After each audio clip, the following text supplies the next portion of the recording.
গোপালগঞ্জে হামলার প্রতিবাদে জয়পুরহাটে বিক্ষোভ করেছে জাতীয় নাগরিক পার্টি এনসিপি। বুধবার সন্ধ্যার আগে শহরের 0 পয়েন্টে প্রাচুর মোড়ে বিক্ষোভ শুরু করেন।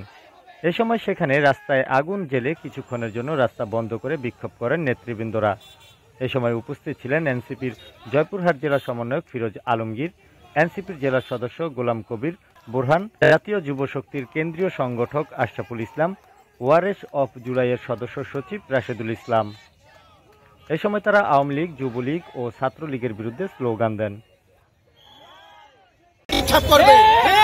আমরা জয়পুরহাটের মাঠে থেকে এই আওয়ামী লীগ গুন্ডাদের নিষিদ্ধকারী সংগঠনের নেতা কর্মীদের বলতে চাই, আগামী দিনে যদি আবার আপনারা এই দুঃসাহস দেখান তাহলে বাংলার প্রতিটি ঘরে ঘরের নাহিদ হাসানরা আপনাদেরকে এই বাংলার জমিনে চিরতরে ঘিরে দিবে।